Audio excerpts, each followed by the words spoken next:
or not stick around. I'm gonna wait to start here until probably about 6. So let me know in the comments if you can hear this video, if you can hear the audio.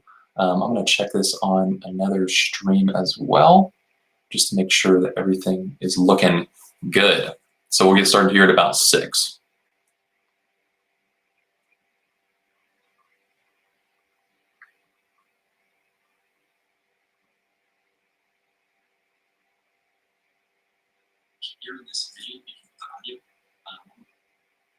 Cool. Okay, just double checked. Heard. Awesome. Thank you for letting me know. Cool. Well, we can probably go ahead and dive in. A couple things I wanted to cover. First of all, we're going to spend about an hour, and it's all going to be questions that you have. So ask me anything about buying, refinancing, budgeting. What else is there? Credit scores, debt to income ratios, market impact. Should you be buying? I think I already covered that. Anything you have questions on. I have like 0 content to talk about on my own. So I'm completely depending on your questions, okay?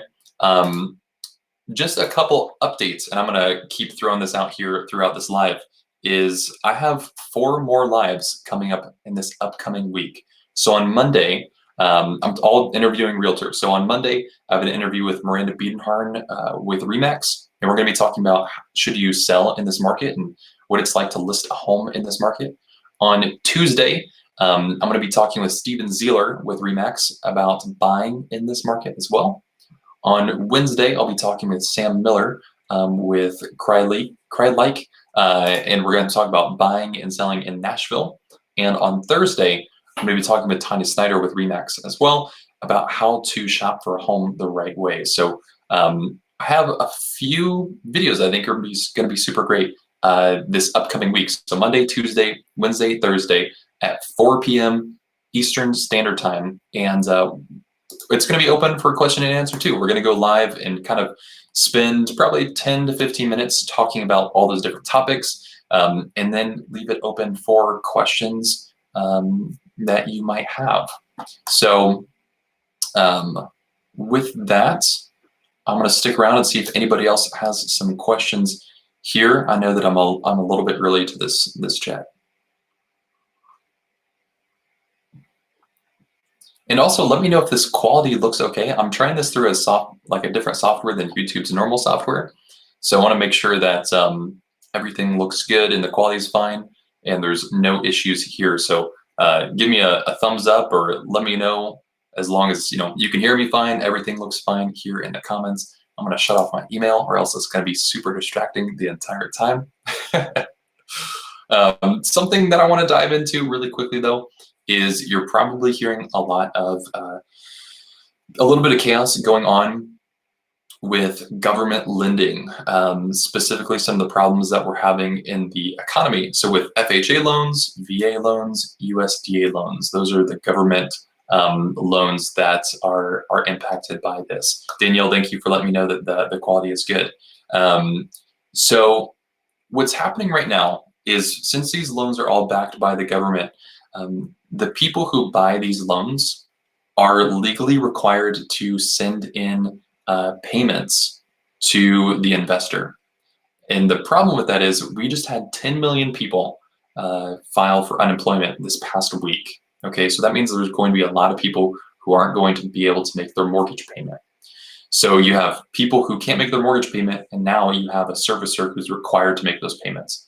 So lenders have tightened up the restrictions and made it harder to get VA loans, FHA loans, and USDA loans. Some lenders are requiring a 680 credit score to get an FHA or VA loan.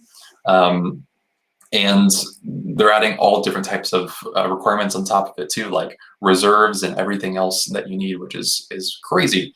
So just know that probably 90% of lenders are going to make it more difficult to get a government-backed loan. So that's your FHA loans, your VA loans, and your USDA loans. So what I would recommend is, I would recommend talking with a broker, because we broker loans and we can still go down to a 500 credit score on FHA and VA and a 550 score on USDA. And that's because we work with lenders who, some of them have those overlays where they're requiring 680, and some just don't require those at all. They have their own loans. They keep them in-house. They don't sell them, so they don't have to change their credit score requirements. So if you are looking at a government loan, something to keep in mind, but shouldn't be too much of an issue. Work with a broker who can shop around that loan for you. So I'm going to try out this feature. It says I can put this up on screen. Ooh, look at that. That's awesome. Okay, so you asked, in a community property state, can my spouse only be on the loan? So in a community property state, yes, so the spouse can be on the loan only. In community property states, you are required, not you, but the lender is required to take into account the debts of both spouses. So they don't have to be on the loan, but their debts still have to be counted on there. So that could create an issue for you. If you don't have enough income to cover your debts and your spouse's debts, then you might need to have your spouse's income on the loan as well. If it's not an issue, then it won't be an issue, and you can just leave your spouse off of the loan. And then you can optionally keep, you put your spouse on the title or not. So either you have them on the title, so they have ownership of the property, or you have them sign off dower rights. So basically, they wouldn't have any ownership rights to the property anymore. Not sure why you would do that, but it's an option that does exist. But fantastic question. I really love this little feature that can shoot comments up here on the screen. Michael, thank you for letting me know that it looks good on your end. I appreciate it. And I really just wanted to throw that comment up on screen because I think this feature is cool. Cool. So I'm here for you. So what questions do you have? Let me know in the comments. It could be about anything. Okay, Andy. So you said you're in Florida. Is it okay to get a broker from another state? Absolutely.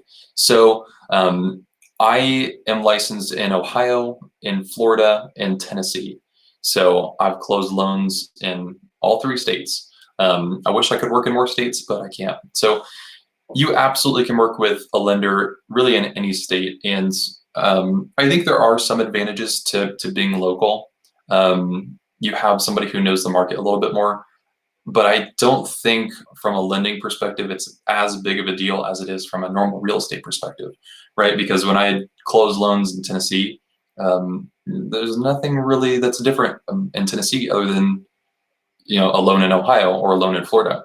There's sometimes little differences that we keep in mind. Because I'm licensed there, I have to go through the education to know what the differences are between those states.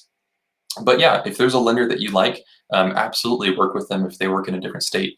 Just make sure that if you work with a lender who's out of state, that they are effective at communicating with you, right? Because if they're not good at communicating, then it just makes it really like extra difficult to get a loan closed, because there is the reputation of out-of-state lenders, where realtors really don't like to work with out-of-state lenders because they're not good at communicating. So whenever I do a deal in Florida or Tennessee or even in Ohio, you know, I shoot a video over to the listing agent and let them know, hey, I'm a real person. You can contact me. You can text me. You can call me.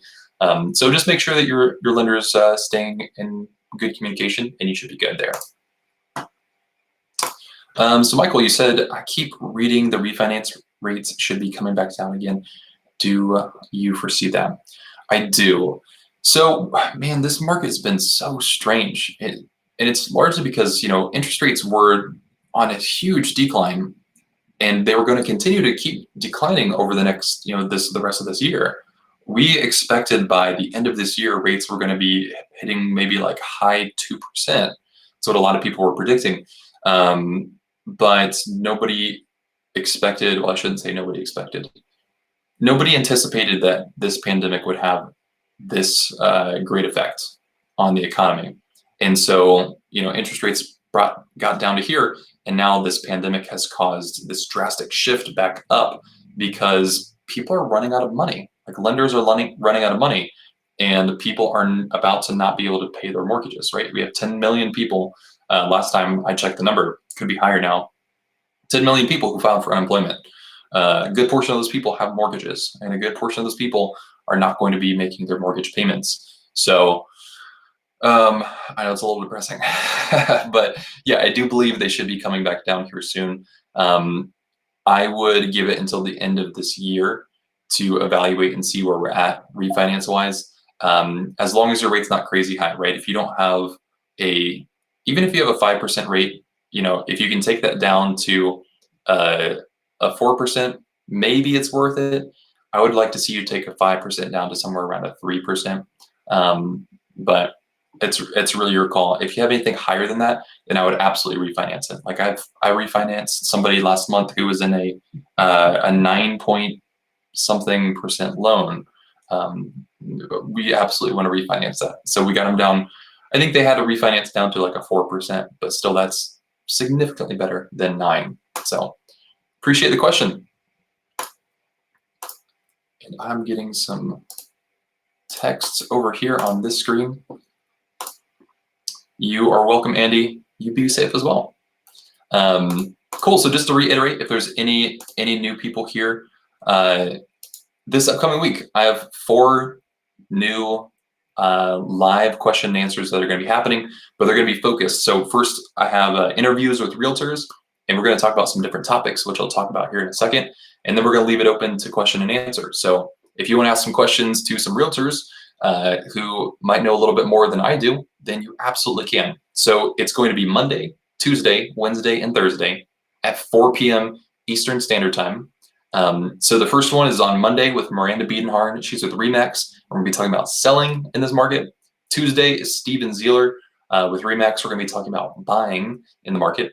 Wednesday is Sam Miller with the Nashville Home Guys in Nashville, Tennessee. So we're going to be talking about buying and selling in Nashville, Tennessee.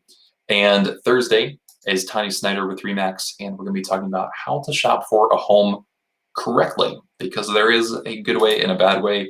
And she's really great at kind of leading buyers through the process. So I think there'll be a ton of insight there and a lot of value added that I just simply can't bring because I'm not a realtor. But you're absolutely welcome to join those live streams. Again, Monday, Tuesday, Wednesday, Thursday at 4 p.m. Eastern Standard Time. Hop on with us and you can ask some questions. So Michael, you said you're 3 years into a 7-1 ARM at 3.75%. That's fantastic. You probably, you might be able to get that lower, but it's worth taking a look and seeing if you can get that lower. Absolutely. I mean, you have 4 years left on that ARM. So you have 4 years now to look for a dip in refinance rates. And you're probably going to see a nice dip here coming after this whole pandemic sorts itself out, especially in the economy. It's probably going to lag a little bit right after, either the pandemic runs its course or we get a vaccine. Still going to take a few months for the economy to recover from just a bit of the liquidity mess that we're in right now. So Danielle, you asked what's the best credit score to have before applying for a home loan? So ideally, the best credit score is the highest credit score you can get. But just kind of like general rules of thumb where I think loans do really well is conventional loans do really well if you have a 720 score and above. FHA loans do really well if you have a 640 score and above. USDA loans do better if you have a 640 score and above, and VA loans do better if you have a 640 score and above. So that's where I would start kind of the ideal range for each of those loans. So conventional 720 and all the other loans around 640 is where I would begin. Now, there are minimums. So conventional, their credit score minimum is 620. And the minimums on all the other loans are actually 500. Not all lenders go down to a 500, and you're not going to have a very pretty interest rate at 500, but they do go down that far. So it's definitely something you could look into, but I would at least want your credit score to be a 640 before you started looking for a home, because that way you're going to have a better interest rate on a government loan like a FHA, USDA, VA, and then secure a property there, and then build up your credit score and refinance eventually in the future. If you have a lower credit score than 640, I would say unless you're in a dire need for a home, just be patient. Rent out a little bit. Renting is really just buying some patience. So until you hit that 640 mark, I would probably work on building credit score a little bit. But wonderful question. Michael, you are very welcome. Oh, and I think you commented too. I'm glad you're here because I remember you commented about you had a refinance question. Wonderful. Cool. Well, keep the comments or keep the questions coming. And we'll see how fast I can finish this tea here.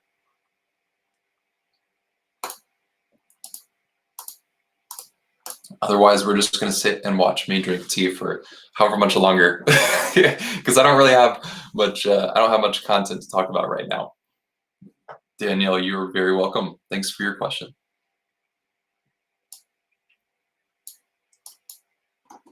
That is my fear, that nobody's going to ask questions. There's going to be a little lull, and I'm going to have to figure out what in the world am I going to fill this time with. Just a kind of quick word on some of what's happening with the coronavirus and employment. So lenders are kind of scrambling right now because people are starting loans, and then people are losing jobs sometimes without any notice. And lenders are being very careful about making sure that you are employed up to the last minute before that loan closes. So I'm actually seeing lenders who are verifying employment sometimes 3 to 5 times.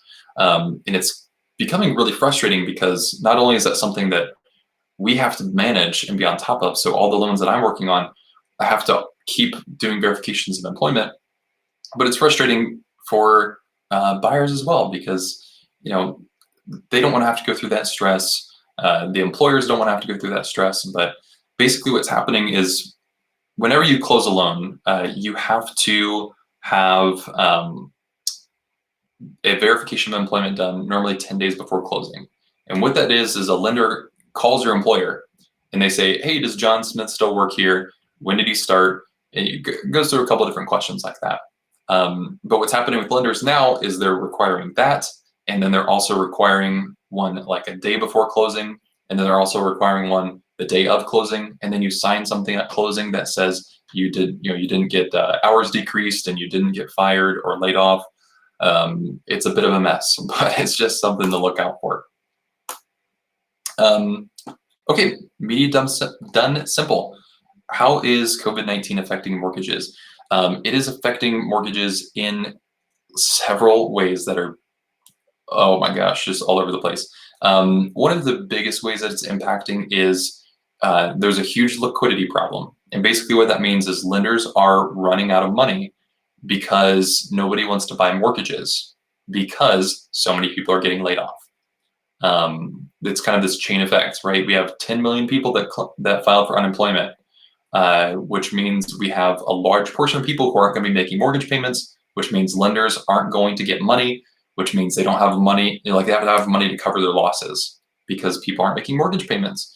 So, or are anticipated to not make mortgage payments, I should say.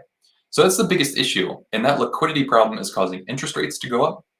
And it's causing lenders to tighten how, their credit standards. So FHA loans, when normally they were 500 credit score minimums, some lenders are requiring it to be a 680 credit score minimum. Now, there are still lenders that are allowing you to go down to 500, but I would say 90% of lenders are tightening up their restrictions and making it more difficult to get those loans because nobody wants to buy these loans anymore, right? Like if I came to you and said, hey, I have this great investment deal in, what's a good example? I have this great investment deal in like my shoe company, but you knew that in 2 months, like shoes were going to be outlawed.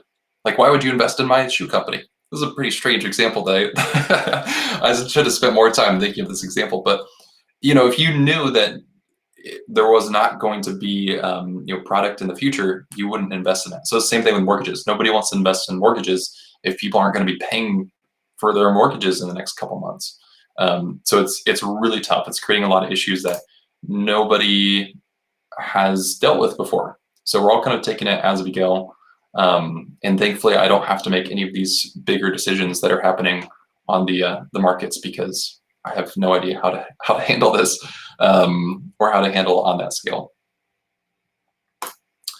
Okay, so Harvey, you asked, is there an underlying with multifamily homes that FHA covers as far as 3.5% down, all the way from Washington State? Awesome. What do you mean by underlying? I think I'm a little confused. with the question here. Is there an underlying with multifamily homes that FHA covers as far as 3.5% down? I think I'm a little confused about what you mean by underlying, but as far as multifamily homes and FHA, you can do 3.5% down up to a 4-unit. So you could do obviously a 1-unit, which is just a single family home, or something like a condo. You can do a 2-unit, a 3-unit, and a 4-unit. Anything above 4 units is considered commercial. You need a commercial loan for above 4 units, no matter if you're using any other loan, conventional, VA, FHA. 4 units is the absolute max. So hope that answers your question. Let me know if I need to clarify some stuff in there. Michael, you said Rocket Mortgage wants to charge $14,000 on a refinance. Sounds like Rocket Mortgage. What are some quick tips on negotiating down on closing costs and fees on a refinance? Ooh, 14,000 is crazy, but I am not surprised. So here's what Quicken Loans does. And I made a video, shoot, I think that was yesterday or sometime earlier this week, where I talked about point stuffing. And basically a lot of people do this on refinances, and especially Quicken Loans and Rocket Mortgage, because I've seen a lot of the loan estimates. And we use Quicken Loans, like we have them as a wholesaler. So we actually can broker through Quicken Loans if we want to and get their wholesale rates. So I've seen their training material for their salespeople, and their salespeople are very trained on how to sell you points. It's not super great. But basically what I imagine a large portion of that 14,000 is points. Like if you look on your loan estimate, section A, the top left of page 2 of your loan estimate is going to say origination charges. And it's most likely a good portion of points in there. And the points are basically you're prepaying interest. So you're prepaying money to lower your interest rate. And I wouldn't suggest doing it, especially if you already have a 3.75%. I wouldn't pay that much in points, because what you need to do is look at your points and see, right, if like, let's say 8,000 of that is points, which it probably is, because I don't know what the rest of that cost is going towards. If 8,000 of that is points and you're only saving $200 a month on your refinance, then it's going to take 40 months to break even, which is about 3.3 years. So you wouldn't want to do another refinance for another 3 years, because if you refinance before 3 years, you would have lost money. So I wouldn't have done it, but yeah, everything else as far as negotiating down, I don't think that's it's possible. And I do have a video on negotiating closing costs. I don't know if I can link it in this this description here. Let me see if I can.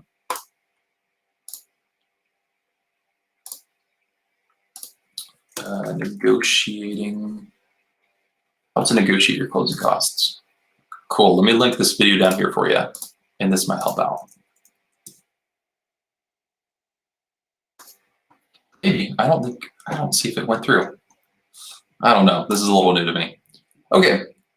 So Eric, you said add an 800 credit score, take home 2,200 per month, saved up $6,000.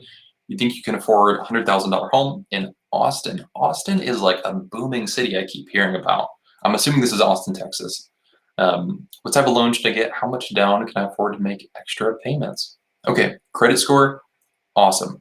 Take home is 2,200 a month, so you're probably make about 45,000 a year. Does that sound about right?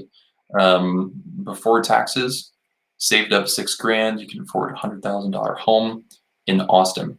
Cool. So you have an awesome credit score. What I would do is look at a conventional loan. Conventional loan is going to give you the best rate and have the lowest mortgage insurance, which is required if you put less than 20% down. So since you're a first-time home buyer, you can qualify for 3% down on that home. So on a $100,000 house, your down payment would be $3,000, which leaves you just closing costs after that.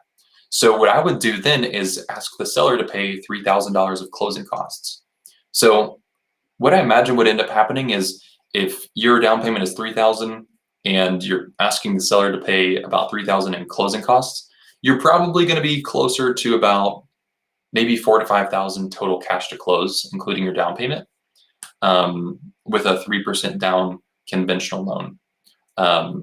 And then your monthly payment, I don't know what taxes are like in Austin, but your monthly payment's probably going to be sitting around, I would say, $700 to $800 per month. So how much extra you can pay really depends on your budget. So if you have flexibility, then I would say, sure, yeah, go ahead and put that extra onto the mortgage principal. But I would say before you do that, I would start working on making sure that you don't have any other debt. So I would first pay off, credit cards, student loans, auto loans, get those taken care of. Those are a much higher interest rate and they're unsecured compared to your house is secured by an asset, where all the other stuff isn't. So I would pay off the debt and then I would work on building back up your savings a little bit in case something happens, like a furnace goes out or you need to paint or whatever happens. Life happens. Car decides to freak out on you, which mine always does. So that's what I would do. I'd first pay down debt, then build up savings, then look at contributing towards the principal of your mortgage. I think that would be a better strategy there. Because if you're just kind of throwing extra payments every once in a while, that's helping you, but you can't get that money back. So if you run into an emergency and you don't have cash on you, but you've paid down your mortgage, that doesn't help a ton because now you have to borrow high interest debt to help you in an emergency. So that is what I would do. So, okay, so if a couple is purchasing a home, whose credit score is the lender considering, the higher or the lower of the two? Fantastic question. I wish it was the higher, but it's the lower. So here's how it works. Every person has 3 credit scores. They have one from Experian, one from Equifax, and one from TransUnion. So what the lender is going to do is they're going to pull both of your tri-merge scores, which is what that's called. So try for 3 scores. So then what they'll do is they'll only take the median of each, and then they'll take the lowest of the median. Okay, so they'll take all 3 of your scores and find the middle one. They'll take all 3 of your spouse's scores and find the middle one, and then they'll compare those 2 and find the lowest. So it's a little weird, but they're going to use the lower of the 2. Sometimes if one spouse has a higher credit score and we can qualify on a loan without the spouse, then I just take the spouse off of the loan, because why not? Why not just use the higher score? If we can qualify with just one person on the loan, there's no need to put 2 people attached to the debt. It doesn't help anything. So might as well take the higher credit score and get a higher interest rate. Okay. You didn't pull the trigger yet, so thanks for the advice. Yeah, you're absolutely welcome. Yeah, I wouldn't pay 14 grand in closing costs on a refinance. What really sucks is, these people will, I shouldn't say this because it's not fair to say a blanket statement like that, I guess, but there are people who will sell you a refinance and say, look, you have nothing to do at closing, but they just added 14 grand to your loan, right? You spent years paying 14 grand down on your loan. So why would you just add 14 grand back to the loan? And people will be like, it's a no cost refinance. And it's not. It's just a sales technique where they try to take advantage of people who aren't really looking at the numbers. And unfortunately, there are a lot of people who are really good at it, who are really good at selling some of those techniques. So it sucks, but yeah, I'm glad that you're looking into those numbers, because I would not do 14 grand as in closing costs for a refi. Quick note, I do want to go back to you here, Michael. What I would suggest is I would reach out to a broker who uses United Wholesale Mortgage. And I'm trying to pull up my sheet here to see if I have a connection in Arizona. I do. Okay. So reach out to the Lund Mortgage Team. It's LUND Mortgage Team. So they're a broker in Arizona. And talk with them about a refinance and talk with them about United Wholesale Mortgage. So United Wholesale Mortgage does, they partner with a title company called Relco that gives super cheap refinance title options. Like I did one that was like $600. So the title fees are $600. Normally you can get an appraisal waiver through UWM, so you don't need an appraisal. Normally you can get an underwriting fee waived, and then you can waive the escrow account. So your total refinance cost should be super minimal. Like when I've done a refinance through UWM and I can get all those things, a refinance costs like, what would it be? Maybe $2,000 max. So, I mean, a refinance shouldn't be more expensive than that if you're, well qualified and you use someone like UWM. So, reach out to Lisa Lund and the Lund Mortgage Team. Okay, cool. So you asked, would you cover the process of a 203K FHA loan and how that could work to get extra equity in the home? Hopefully 20% equity to switch to conventional. I do need to make a video on a 203K because it's a bit involved, but 203Ks are a bit of a nightmare. Not gonna lie, they're cool products, but they can be rough. Not a lot of people in the whole real estate world like them because they're just tough to get closed. And one of the hardest parts is that you have to get a contractor involved. Contractors are already, it seems to be backed up. It just seems to be the thing with contractors are always busy. But with 203Ks, I've noticed sometimes contractors will overcharge as well. And so you end up paying a lot of money for some of these repairs, where I think it would be cheaper to do repairs financed through another option other than doing a first mortgage like that, like a 203K. But basically what ends up happening with a 203K is, let's say you have a $100,000 house and you're going to fix it up with $20,000 in repairs. Okay, so you did that. Most likely your home at the end is going to be worth more than $120,000 if you did it right. Because, this home at $100,000, hopefully you bought it at, a good price. So ideally, you bought the home for 100, put 20 grand of repairs into it, and maybe it's worth 150, 175 after you fix it up. So that's kind of the goal. Getting a full 20% in equity to switch to conventional probably won't happen. If you can get that much margin off of some repairs, then that would be fantastic. But it's really going to depend a lot on your market and how good you are at kind of flipping and making sure that how repair costs are going to work in your area.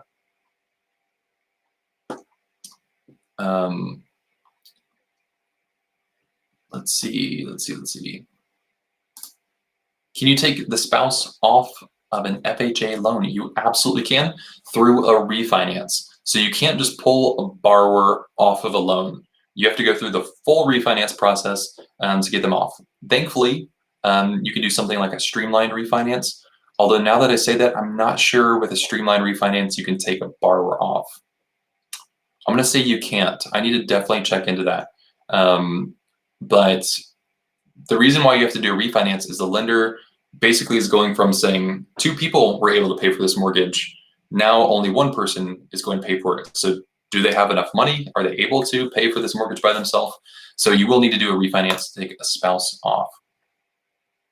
Okay, Bland Stan, what's up? All right, so looking to buy your first rental property. Awesome, making $65,000 a year pre-tax, and you have $10,000 in the bank. Is there any rule of thumb for having money saved after buying in case no tenants, general housing problems? Rules of thumb. I don't know any off the top of my head, but what I would suggest is you at least have an emergency fund set aside for the rental property itself.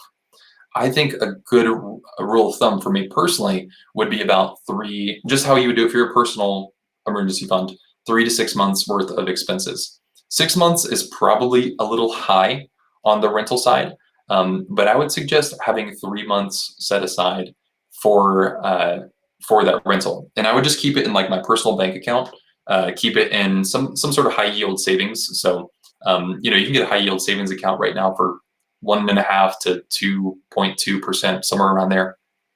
And I would keep that money in there just in case you run into vacancy, in case you run into repairs needed. I would just hate to purchase a home, especially an investment property, and be wiped clean of all the cash savings that I have, especially because you have stuff like this pandemic going on. There's a lot of landlords who are going to be in trouble here soon because You have renters who either willingly are not making their payments, or who can't because they're unemployed. They don't have income coming in, so they can't afford to pay rent. So I think 3 months is fair, but you might be able to find some people who have some like more hard and steady rules of thumb. And what I mean by months is like if your cost monthly for that rental, like the mortgage payment, taxes, insurance is $1,000 per month, then multiply that times 3. Okay, so what is your actual cost if there was no tenant in there? What does it cost you to have that property for 3 months? Okay. Oh gosh, I love these YouTube usernames. These are fantastic. Wibbly Waffle. I've been in my house for 1.5 years. I got a new car in December. Awesome. Since rates are so low, is it a good idea to refinance both mortgage and auto loan, or just focus on one? Looking to cut monthly bills. So I wouldn't do them at the same time. And the main reason why is because it can be complicated for the mortgage process when you change debts around. If a lender gets flagged about something, then all of a sudden they want a whole slew of documentation about it and they want maybe a new credit report. It just becomes a little bit of a mess. What I would do is refinance the mortgage first, then once that's closed, refinance the auto loan, because I wouldn't want the auto loan to impact your credit score up front. Um, it's possible that it could impact it. It's possible that it couldn't. Depends on your current credit situation. But I would refinance the mortgage, then refinance the auto loan, to help you out there. The refinance on the mortgage is probably going to take you 20 days. Refinance on the auto loan, I don't know. I've never refinanced an auto loan, but it should not take super long. I would imagine a week or two. Yes, Lund Mortgage and United Wholesale. You're very welcome. United Wholesale Mortgage is the top wholesale mortgage lender in the U.S. So I'm a mortgage broker, so I'm a little partial to the broker channel, but you can't go wrong with United Wholesale. They're fantastic. Okay, cool. So you asked, as I understand it, if you have a non-occupant co-borrower on a multifamily property FHA, you need 25% down. Do I know any workarounds? So, I've not run into that situation before. Let me see. Let me look up this really quickly.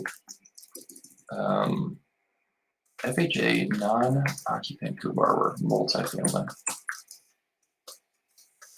Let's see if I can get you an answer. From my understanding, and I could be wrong on this, yeah. Okay, now I could be wrong. I just kind of double check myself to make sure, but you can do 3.5% down as long as the non-occupant co-borrower is a family member. If they're not a family member, then it is 25%. Okay, but if they're a family member, it's 3.5%, no matter if it's a 1 to 4 unit. Now, I could be wrong on that, but I'm like 95% certain that that's correct. And my quick Google search kind of double checked me on this. So just make sure that they're a family member, and I'm double checking here. I'm going to dig into that afterwards, though. Okay. What rates can you expect for 30-year fixed 750 score with 10% down and 0 lender cost? I'm going to shoot you a link here to the CFPB rate checker. I think that's what it's called. Explore interest rates. Okay, so I just put a link down in the chat. And basically what this lets you do is check what lenders are giving out as far as rates, so you can see what's pretty normal for your area. So if I share my screen, pull this up here. Okay, so let's just say Alabama, because we don't have a state here. You had a 750 score, so I'm gonna take the slider, move it up to 750. And let's just say $200,000 house, 10% down, fixed 30-year conventional loan.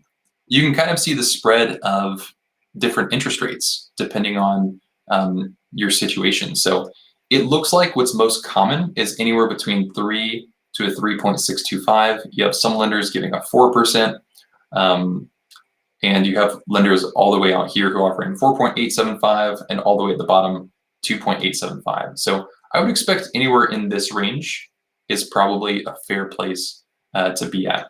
And this is, this is assuming it looks like 0.5 discount points, which is probably, just normal fees that you would expect.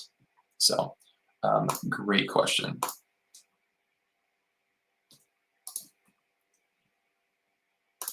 Okay.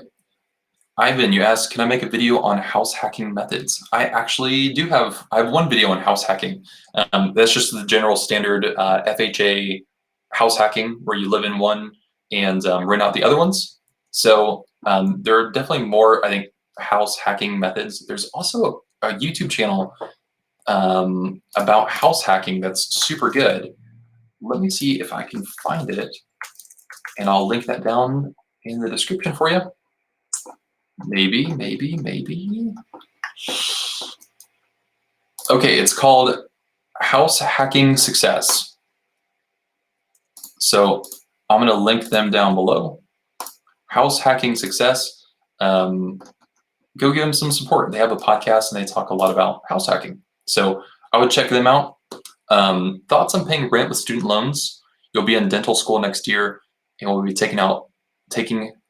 paying rent regardless with loans. It's not ideal. I do understand that especially dental school is, it's taxing, right? You have a lot of time that's going to be spent in school. And so you most likely don't have time for another job, I'm assuming.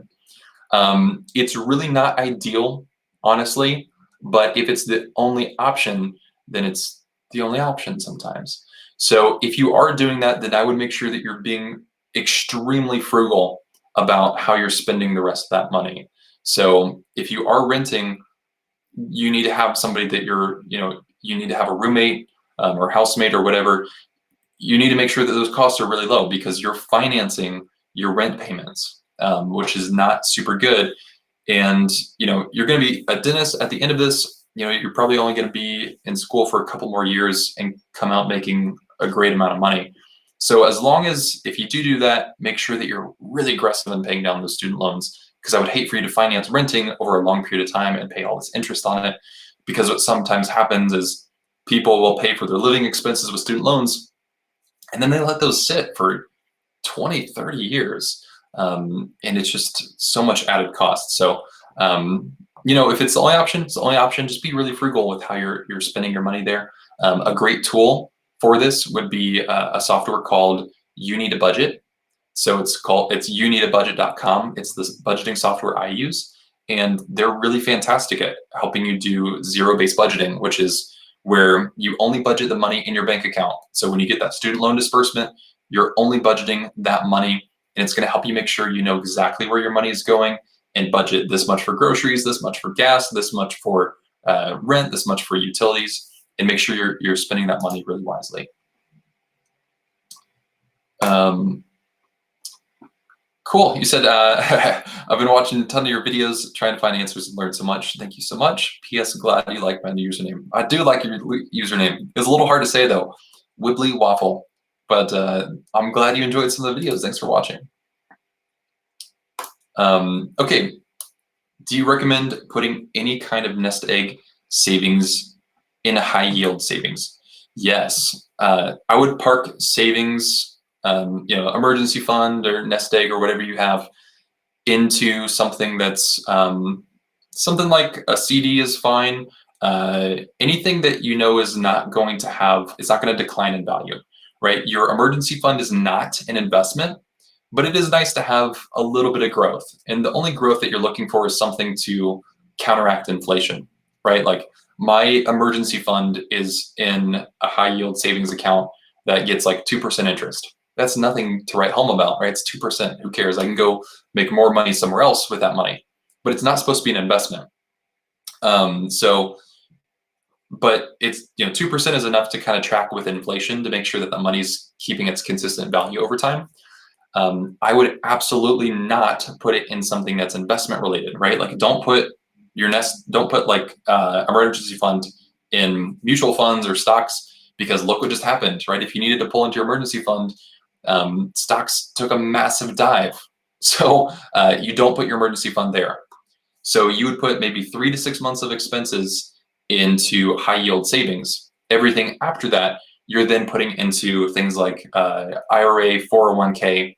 Then if you exceed those maximums, then take that money and put it into like taxable accounts like mutual funds, other bonds, anything else that's that you want to invest in after that.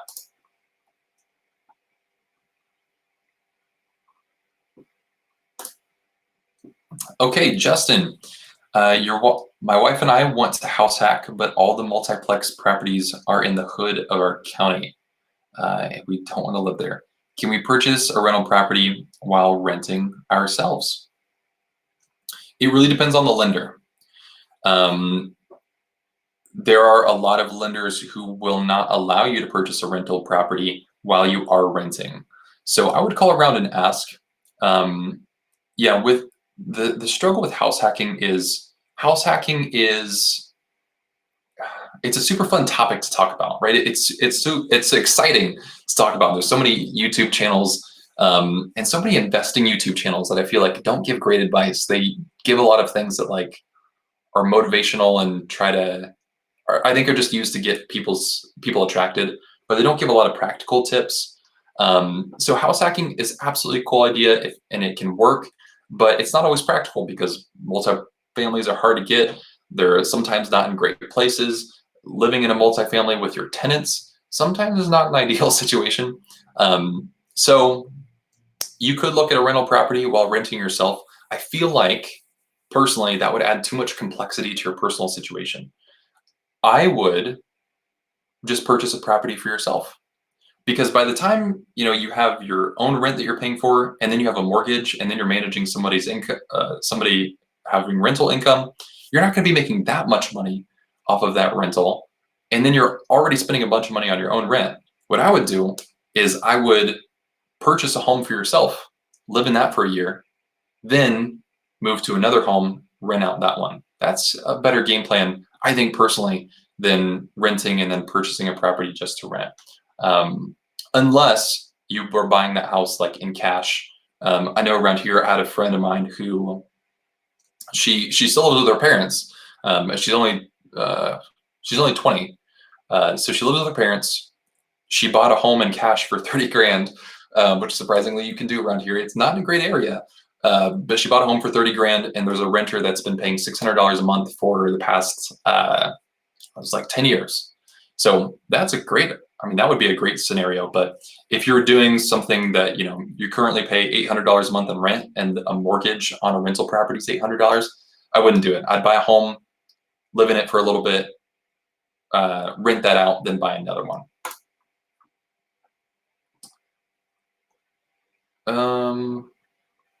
Cool. All right. George, is a 3.625% a great credit score?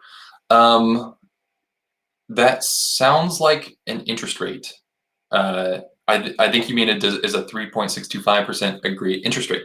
And if so, yeah, 3.625 is fantastic, especially considering that interest rates have shot up after all the COVID-19 stuff. So I think that's a really fantastic interest rate. Okay, cool. So you said your 18 parents co-signed on pre-approval for FHA loan. I offered on a multifamily with them as a non-occupant co-borrower, and my lender said that I needed 25%. Dang, I really need to look into that a little bit more, because I really just don't know the answer. And I'm going to dig into some of those guidelines a little bit here afterwards and see if I can shoot you a message.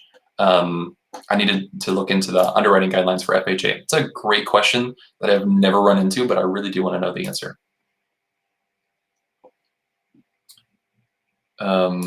Okay, so you said they have to physically live in the house. Okay. Yeah, let me look into that. Because I need to see a little bit more. Okay, so Tiffany, you said, hi, I love your videos. Thank you.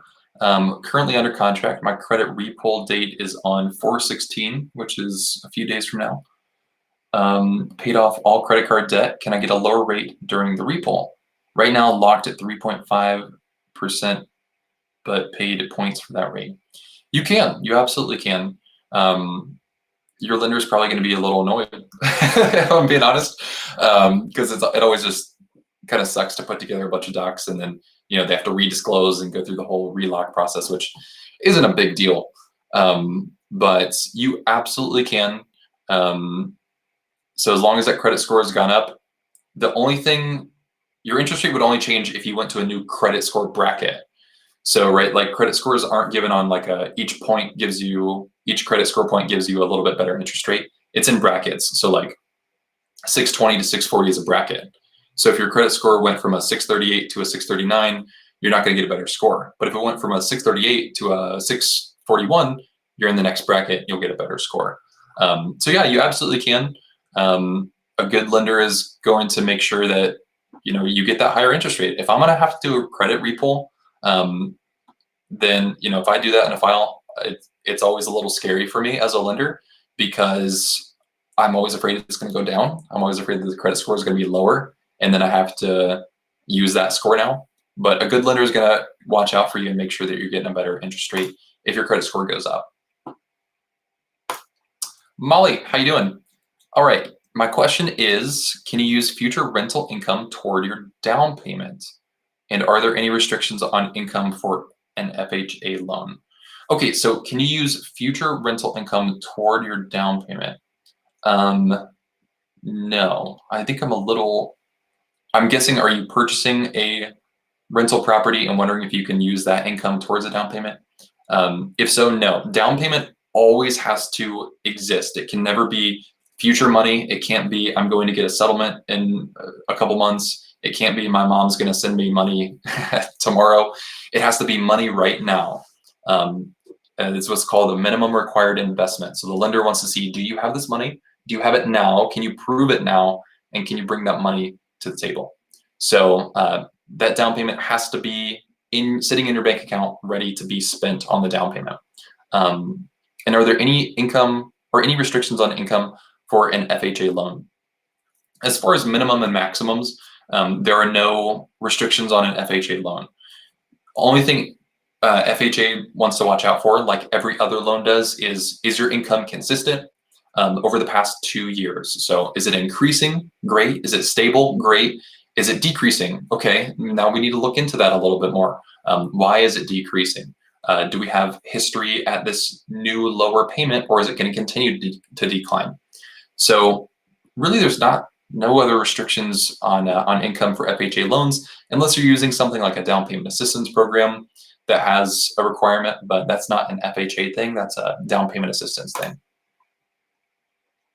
Justin, you are welcome. You are welcome. Okay, John, you asked, do I help with commercial loans? We do. So we do commercial loans both on the residential side, or I should say more real estate side. So commercial real estate, so where you'd be purchasing like blanket loans for multiple properties, or you'd be doing an investment property, or you'd be doing a line of credit. So we do those, and then we also do commercial loans. So if you wanted to purchase a bowling alley or a hair salon or a what else do you want to purchase? Anything connected to real estate? Yeah, we do lend on. Residentially, I can only do Ohio, Tennessee, and Florida currently. Commercially, I can do all over the US. So I have contact info in the description of a lot of these videos. So you're welcome to reach out and we can get connected and help you there. Okay, so you asked, I'm in Ohio buying a first home. Awesome. I'm in Ohio too. You're in contract. Can I get your help to avail mortgage? I'm not sure what avail mortgage is. How do I contact you? Okay, so my contact info is in the description of a lot of these different videos. So I have my number in there, so you can shoot me a text, or I also have my email in there. So either one of those ways is fantastic. Sometimes I'm not always available for calls because sometimes I'm on calls with you guys. But yeah, absolutely reach out and I can help you out. So Tiffany, you said you were pre-approved with a 633 score, but now it's 706. That's awesome. Oh my gosh. That is super cool. How long did it take you to go up? What is that, 73 points? That is, am I doing the math right? 60, I can't do that math in my head. What is that? 706 minus 633. Yeah, 73 points. That's awesome. Great job. You absolutely should get a better interest rate because of that. Yeah, you said they offered a repo because of the credit card payoffs hadn't hit my credit report yet. Yeah, that's fantastic. You should absolutely get that score changed. So since you're already locked in, that just means that you're locked into that pricing overall. And then if you have a higher score, you fall into a better interest rate bracket. So you should have no problem getting that changed. Great job. So you asked, what program am I using to have comments pop up on screen as you click them? I'm using, it's called BeLive.tv, BeLive.tv. It's pretty cool. This is the first time I've used it. I was a little hesitant to see how this works, but it's awesome because, especially going back when people watch this, they can see kind of what I'm talking about if you want to scan through and see what's going on. Normally I put timestamps in videos, but when they're, we're almost up to an hour at this point, it's a little exhausting to rewatch me talk for an hour and put timestamps. So yeah, it's BeLive.tv, and I think you can do three free streams a month for free. I think I said that already. Okay. So Dwayne, you asked in regards to FHA loan for an investment property, how long must I keep the 6-month season savings account? Was that in regards to the how much money should you have set aside for an investment property? Let me go back here and double check.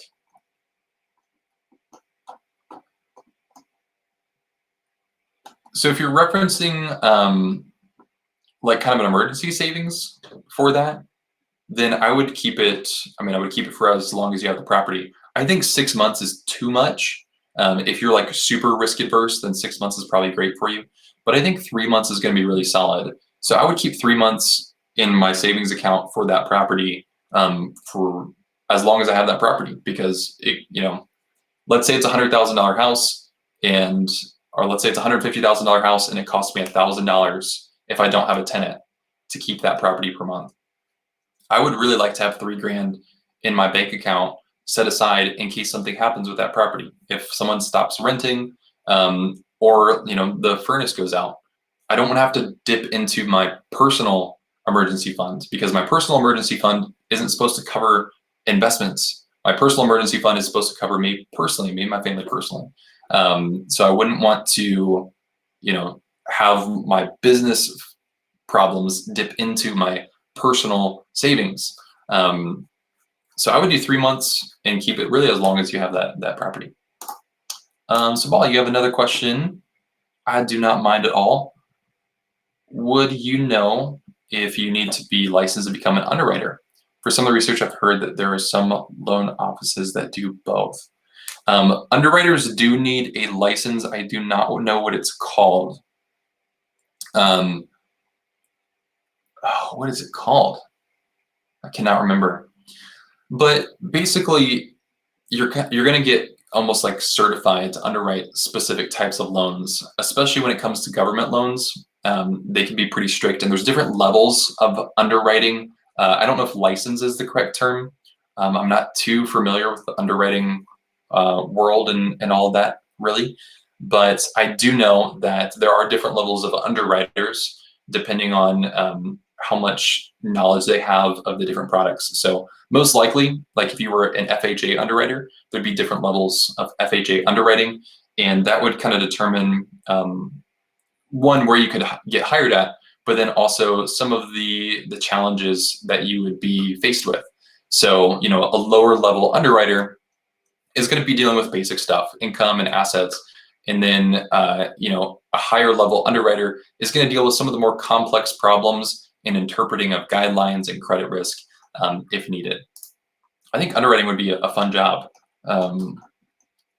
Maybe a little bit stressful and definitely a lot analytical. Tiffany, you close on your birthday. Congratulations. When's your birthday? My birthday's coming up in 2 days. So I wonder if we got the same birthday here. Michael, so what was the site that I used to check current mortgage rates? It's, if you Google CFPB explore interest rates. So it's the Consumer Financial Protection Bureau. And that's where you can go to find all the different interest rates that lenders are giving out. And they pull in, where do they pull this data? Let's see, our data includes a mix of large banks, regional banks, credit unions. The data is updated semi-weekly every Wednesday and Friday at 7 a.m. And it's by Informa Research Services in Calabasas. So it's probably a good indicator for you. Cool, so we are a little bit past an hour. So I think we might be hopping off here soon. This has been a quick hour, at least for me. So if you have any questions, let me know. One last quick plug is this upcoming week, I'm doing lives with realtors. We're going to talk about selling, buying in Nashville, how to shop for a home. It's going to be Monday, Tuesday, Wednesday, and Thursday at 4 p.m. Eastern Standard Time.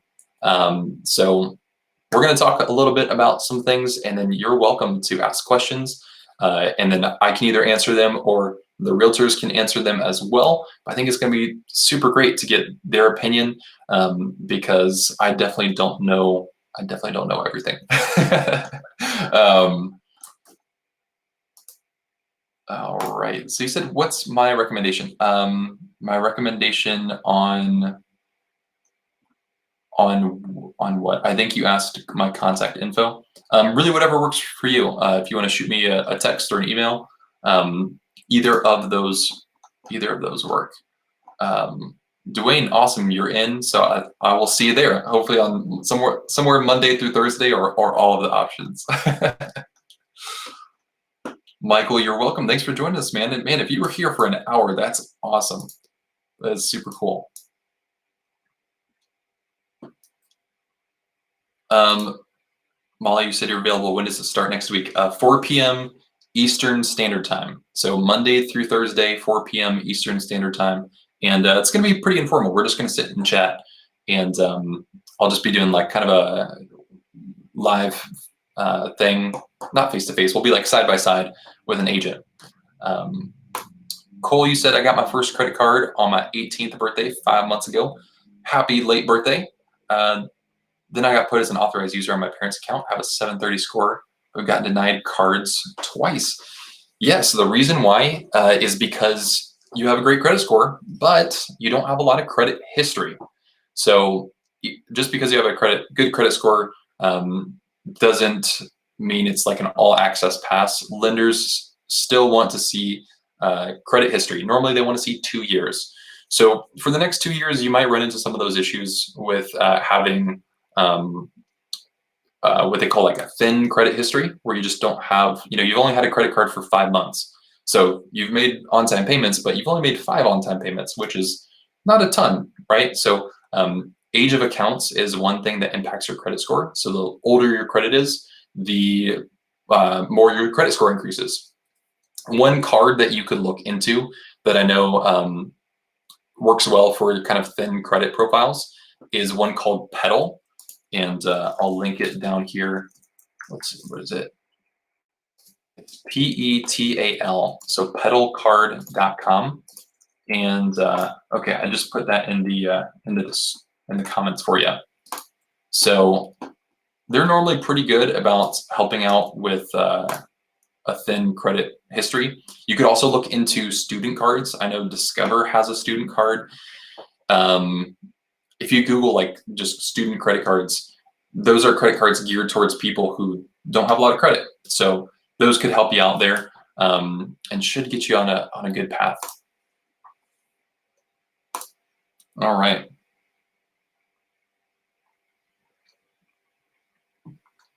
Okay, so Ivan, you said you're planning on buying a small multifamily to house hack while in dental school.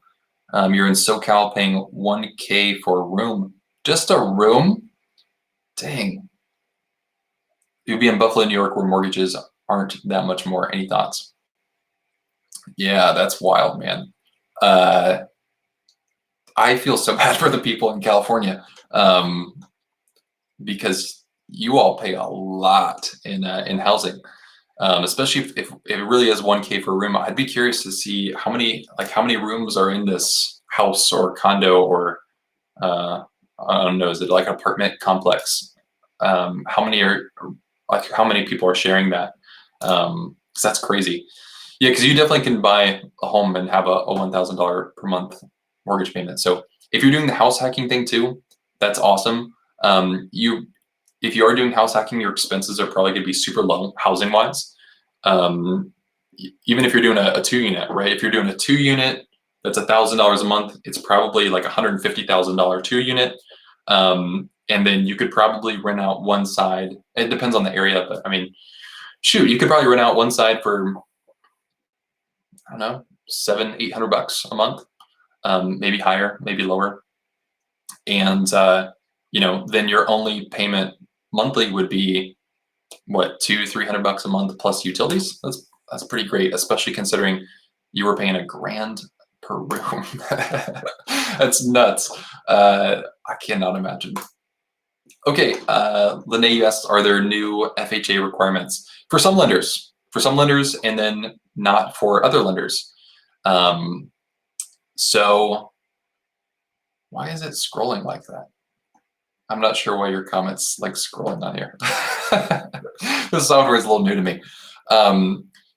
Some lenders are putting in overlays, and overlays are basically what happens when FHA says, here's the rules, and the lender says, cool, here's the rules, but here's more rules on top of it. That's an overlay. So FHA loan or rules did not change, but lenders are putting overlays on top of FHA loans to say, those rules were great, but we want to make them a little bit more strict. So some lenders are requiring on FHA loans a minimum 680 credit score. Some are a little bit lower than that, but FHA loans are getting a little tighter. Some are asking for reserves, meaning there's a couple months of mortgage payments in your bank account after you close. Some are asking for specific debt to income ratios. What I would suggest is you work with a mortgage broker who can shop at different lenders, because we work with probably 9 to 10 lenders consistently, and most of those lenders have the same issues where they're raising their credit scores. They are throwing overlays on top of FHA loans. But we do have a couple lenders who do portfolio lending, which means they never sell their loans, so they don't put any of those restrictions on. So I have a lender that's closing loans down to a 500 score, right? I'm doing a 500 something credit score FHA loan right now, and another one that's a USDA, and I did one a couple weeks ago that was a 534 score VA loan. So really just depends on the lender. I'd shop with a mortgage broker instead of a lender who's going to put all those restrictions on. So Ivan, you said a 2-bedroom apartment in Irvine, California. Whew, so it's $2,000 a month for the apartment. That's rough, man. $2,000 a month would buy you something really nice in Dayton, Ohio. Okay, so you asked, Lene, my student loans are in deferment. Should I start paying back before I try to get a loan? It really just depends on your current financial situation. So, those payments are going to be calculated into your debt to income ratio, no matter if they're deferred or not. So I do have a video on income-based repayment plans, IBR, for student loans. And let me see if I can look that up really quickly and link that to you. Where is it at? Oops. Let me send you this link to IBR. So if you're eventually going to have an income-based repayment, then getting into a program like that, and if you use a conventional loan, is going to be really great for you. But if they're still in deferment, then the lender normally has to use 1% of the outstanding balance as your monthly payment. So if you have $10,000 in student loans, they have to use a $100 per month payment. Am I doing that math right? Yeah, a $100 per month payment on that student loan. So it could cause debt to income issues, debt to income ratio issues, but it really depends. And also, the longer your loans are in deferment, you're probably paying interest on them. It's just accruing interest over time, which really sucks. So it's always great to pay those down, but I would look and see if IBR is an option for you. Chris, you said, my husband and I are looking into our first home. Combined income is $85,000. Both our credit scores are over 730. Awesome. You live in Sacramento. Wondering what our chances on approval for $400,000. Cool. Okay, so it really just depends on a lot of different factors about your debt to income. And I have a video on debt to income. Let me see if I can find it. Maybe. Sometimes I have to remember what I titled some of these videos. Okay, I just linked a video about debt to income, and that's probably going to help you figure out a little bit of what you can afford. I think that a $400,000 house on an $85,000 income is a little tight, personally. Although I know Sacramento's housing prices are probably very expensive. With the $400,000, I'd be really curious about what your down payment is. If you're doing minimum down, then you're probably going to run into mortgage payments that are really tight for you. Because if you're, let me see some of this math.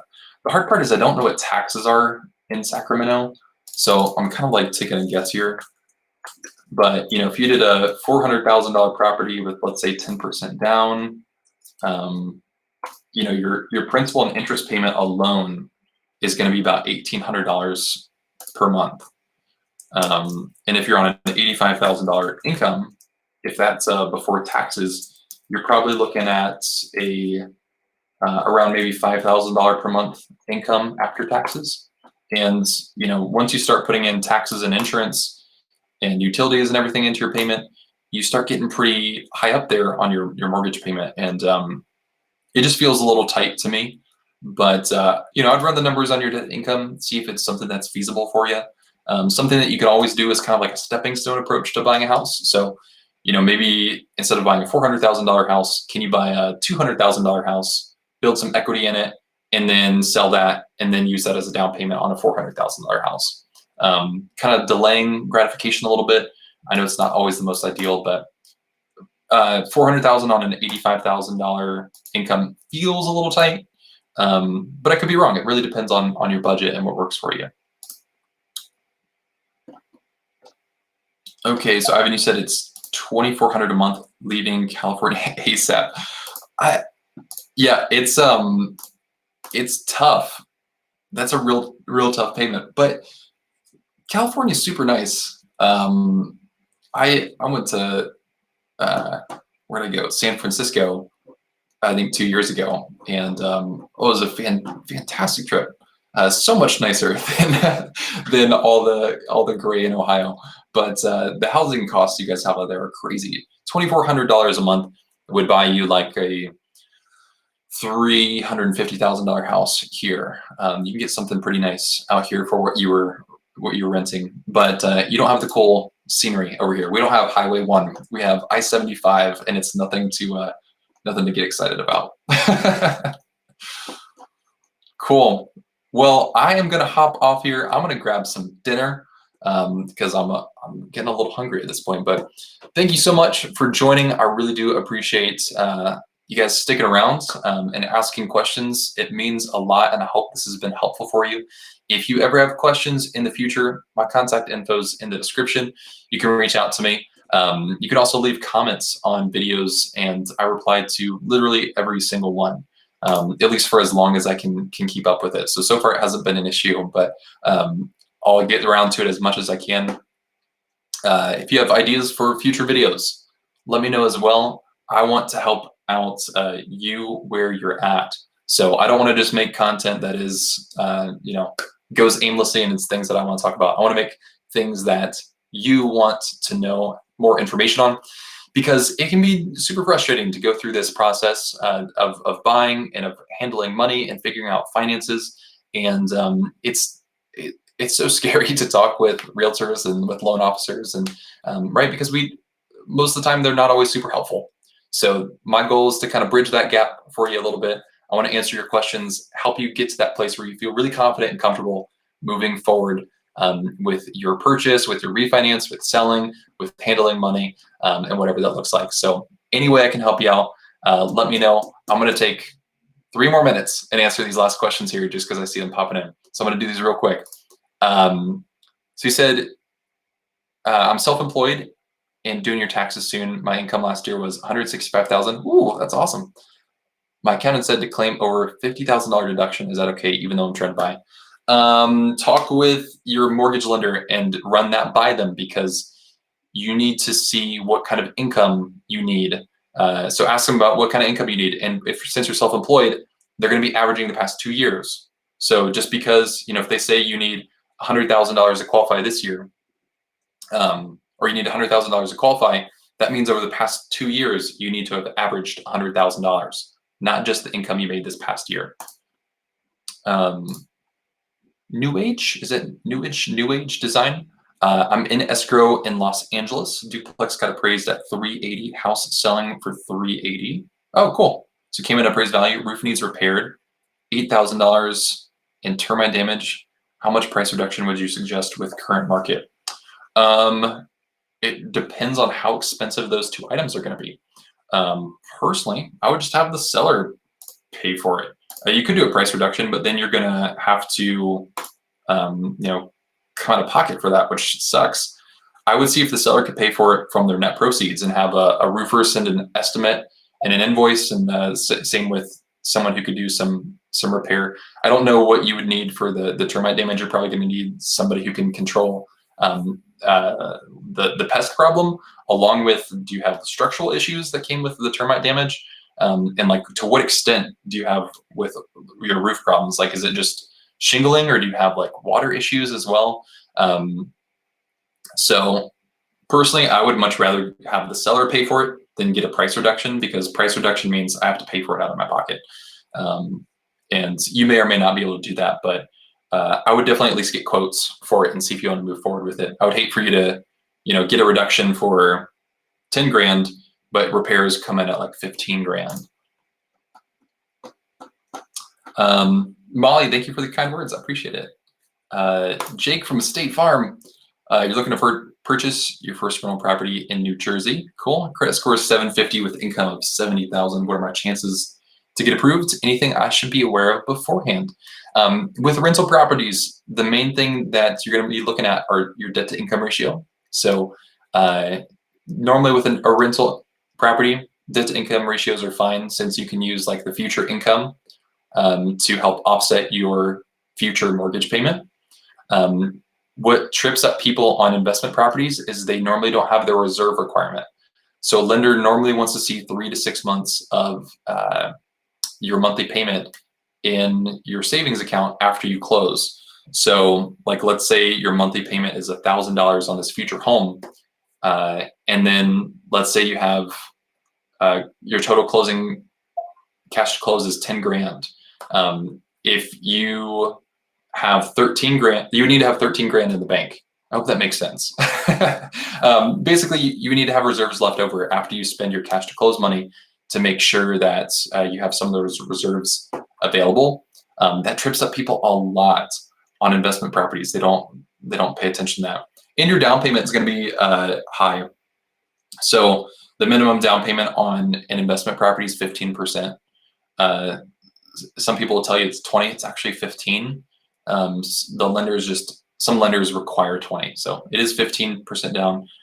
So as long as you have the down payment plus the reserves, you should be good, because your credit score is fantastic. Oh, you said the seller fixed the roof and does not think it needs to be repaired. Sounds like a seller to me. Sellers always think that they fix things the way they should. 2 years left on the roof. Previous leaks have been patched. Okay. Ooh, 2 years left on the roof. That's a bummer. Yeah, I'm glad that the appraisal didn't call anything out. Normally, if a roof has less than 2 to 3 years of economic life remaining on it, an appraiser can sometimes call out the roof and ask for an inspection. So, um, yeah, that sucks. I would definitely get a quote on it and see what that's going to cost, so you know what you're running into, and then ask for the price reduction, or see if they can get an invoice and fix it. But yeah, at least get an invoice so you know what you're running into in the future. Okay, well, I am going to hop off here. Again, thank you all so much. Hopefully, I'll see you this upcoming week. Have some of those lives Monday through Thursday, again at 4 p.m. Eastern Standard Time. And I'm going to be sending out the little community tab thing to help remind you of that. Okay, stay well, be safe. I'll talk to you soon.